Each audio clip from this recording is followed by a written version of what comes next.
The object show community has a major problem. The trust in creators are being broken. There are many creators who use their influence to manipulate fans or others into sexual activities or illegal actions. In other words, grooming. Creators like Aria, Gary, and Skater Cheese often build bonds with fans, close associates, or vulnerable people who rely on them. And over time, the community has become more numb to situations like these, which creates space for more and more creators to be exposed for similar behavior. One of the most notable examples is Apoy, an object show YouTuber with over 100,000 subscribers, who has been a part of the community for nearly a decade. Many people dislike him for how he acts, and this video will tell you the full story of Apoy, and why his name leaves a bad taste in people's mouths. My name is Friendly Fire, and this is the story of a person on YouTube.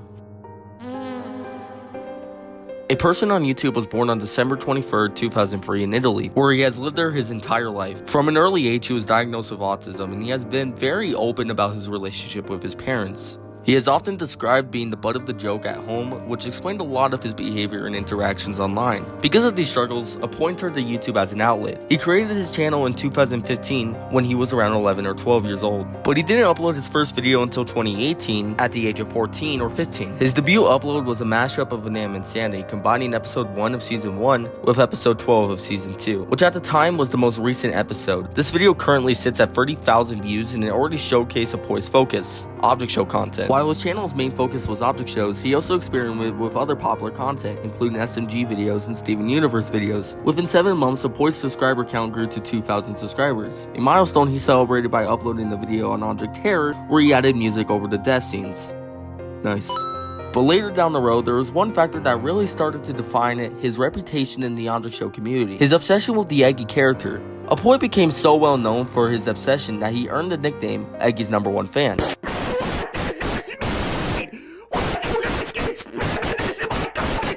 He even created a dedicated series called Ask Eggy in 2018, where fans could submit questions to Eggy and Apoy would answer them in character. Apoy did not create the Eggy character, but his dedication to the character became a signature part of his content and identity in the object show community. Later down the road, another major boost to his channel came from the Amazing Digital Circus, when Glitch Productions released a pilot for the series. Apoy made several videos milking the franchise, with one of these videos hitting 22 million views, the highest point of his channel at that stage. He continued producing Eggy-focused content, including a 90-minute video explaining why Eggy was his favorite character.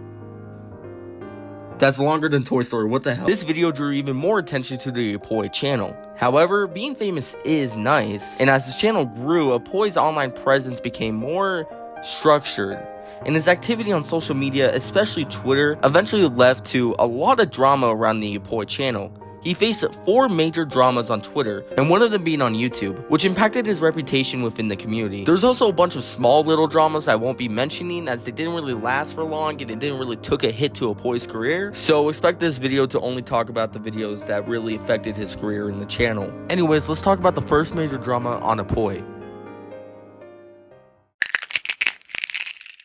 Every creator gets into drama at some point. Some of it is valid, for example, Artificial Deluxe, but some of it isn't. And somehow, Apoy by 2025 managed to find himself in drama every 2 months. Most of these dramas started on Twitter, usually over what people called stupid takes. But the first real wave of backlash against him came from a very different situation: his character design. You see, Apoy has always been transparent online, and at one point he began to experiment with the idea of being transgender.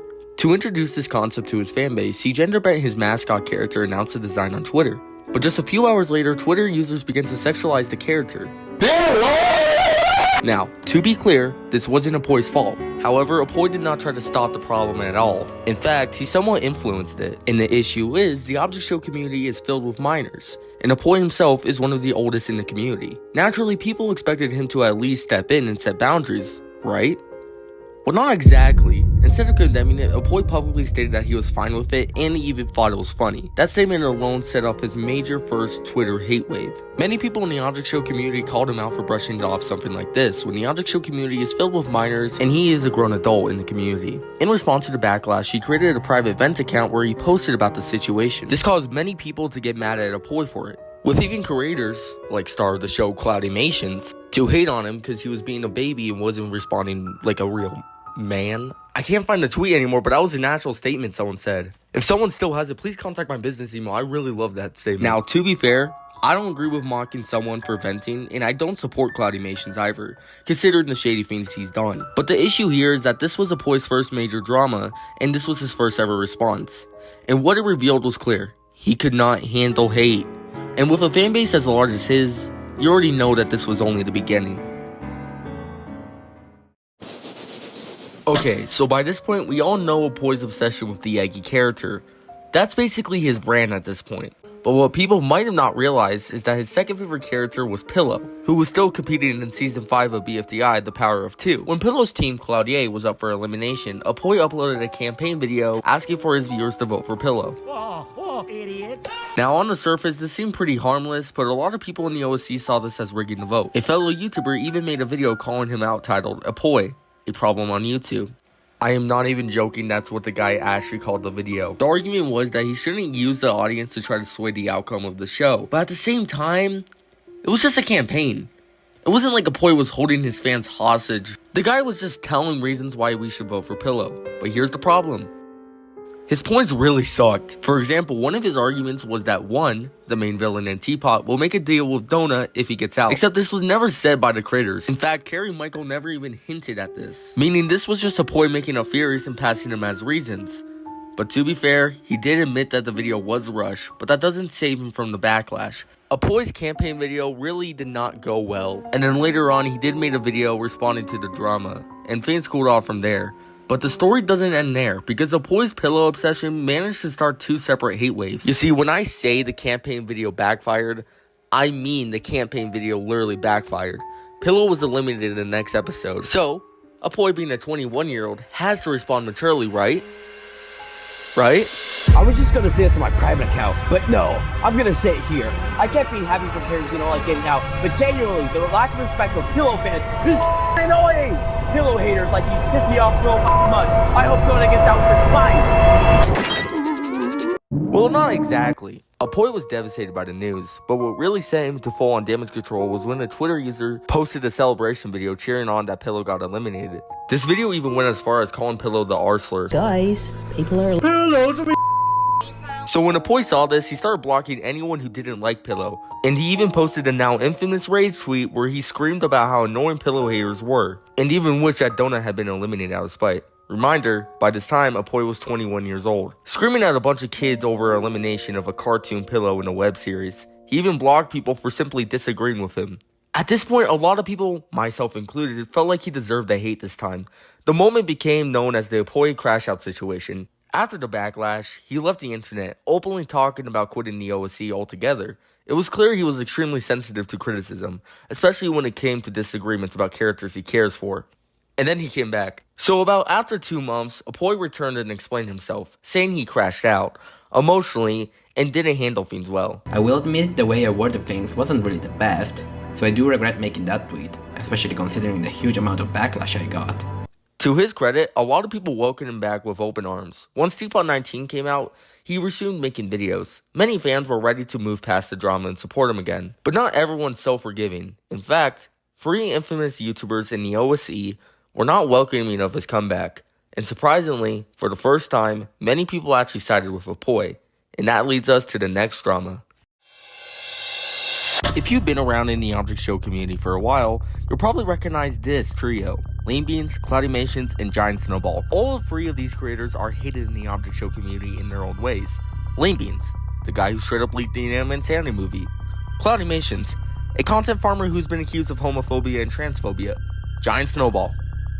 So to put it simply, these 3 are some of the most hated figures in the Object Show community. So when they decided to collaborate on a video targeting Apoy, people paid attention. The video itself focused on criticizing Apoy's style of content, and here's the thing. If you hate these 3, I understand where you're coming from, but they actually did raise valid points about how repetitive Apoy's content could be. But here's the problem. Because of who was making the video, no one really cared. The community already hated Lanebeans, Cloudymations, and Giant Snowball so much that people weren't interested in listening to their criticism, even if some of it were true. Instead, a lot of viewers actually sided with Apoy with the excuse that he just came back and deserved some slack. The whole situation caught the attention of another former figure in the community, Worst Trends. He stepped in and actually defended Apoy. Okay, so this chapter was originally going to be really long, as there was other shit that happened, apparently there was some Rule 34 thing about Apoy, but Once again, since Apoy erased his entire Twitter, I couldn't find any valid screenshots on him, I guess. So I'm sorry if this is really short. It's hard to find something when Apoy's Twitter is full on deleted. It's really hard to verify if something's true or not when his entire Twitter is deleted. I don't know what happened with Moss and Apoy. You guys can comment something down below and I'll pin it. So, I'm sorry. Now, if this section wasn't important to the Apoy lore, why did I include it? Well, this section raises an important point. So far, most of Apoy's hate has been over public actions, his video takes, and video choices, his overreactions. But what about the side of him we didn't see? What about him privately? Uh-oh. Stinky. On August 2nd, 2025, a Twitter user named Leafy leaked screenshots showing that Apoy had allegedly pressured them into sending fart audios so he can roleplay them as Eggy and Pillow.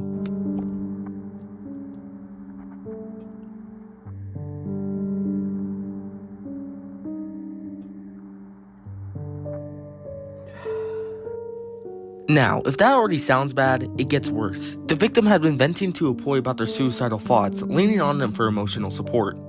When the screenshots came out, the community went into hell. What made things worse was that when Apoy caught wind of the allegations, instead of denying them, he basically confirmed them. By doing so, he admitted to many people that he was trying to manipulate a suicidal person into farting. As bad as this was, it didn't stop there. More allegations surfaced.